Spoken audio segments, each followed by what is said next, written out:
नाज़रीन, खबर शामिल करते हैं खानेवाल से। ABC न्यूज़ के डिस्ट्रिक्ट रिपोर्टर कलीम मुआविया की रिपोर्ट के मुताबिक खानेवाल पुलिस ने ईद के मौके पर जिला में अमन अमान कायम रखने के लिए जरूरी इकदाम के बाद district police officer Rana Umar Farooq का ईद उल फितर के हवाले से शहरियों को अहम पैगाम। आइए सुनते हैं DPO राना उमर फारूक खानेवाल की अवाम को क्या पैगाम देते हैं। बिस्मिल्लाहिर्रहमानिर्रहीम।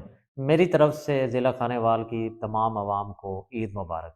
मैं इस वीडियो के तवज्जुह से आप लोगों से रिक्वेस्ट करूंगा कि ये एक खुशी का मौका है। बराए करम इस खुशी के मौके पर आप अपने बच्चों को ये तलकीन करें कि पतंगबाजी जैसे खूनी खेल में बिल्कुल शामिल ना हों, वन व्हीलिंग ना करें।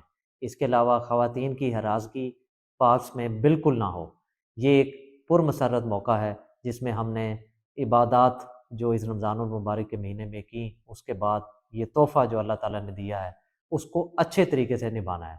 इसके साथ साथ मैं आपको यकीन दिलाता हूँ कि ईद के 512 इज्तिमात पर पुलिस हमा वक्त मौजूद रहेगी, आपकी सिक्योरिटी को यकीनी बनाएगी। और उसके बाद यकीनी तौर पर जो लोग कब्रिस्तान में अपने गुज़रे हुए की दुआ के लिए जाते हैं, वहाँ पर भी ड्यूटी को मामूर किया जाएगा।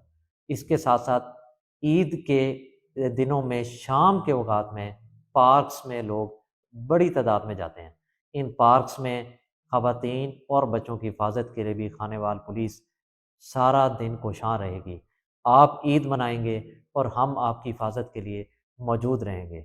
इन 512 इज्तिमात पर, इन तमाम पार्क्स पर और सिदनाई हेड पर और इस तरह दीगर मकामात पर जहाँ पर ईद का रश होता है, कुल मिलाकर खानेवाल पुलिस की तकरीबन 700 के करीब नफरी जो है वो तैनात की जाएगी। हम इस चीज़ का अज़म लिए हुए हैं कि खानेवाल की आवाम जो है वो अपनी खुशियाँ मनाएगी और पुलिस उनकी खुशियों को तहफ़्फ़ुज़ फ़राहम करने के लिए अपना दिन और रात कुर्बान करेगी। अल्लाह ताला हम सब का हामी और नासिर।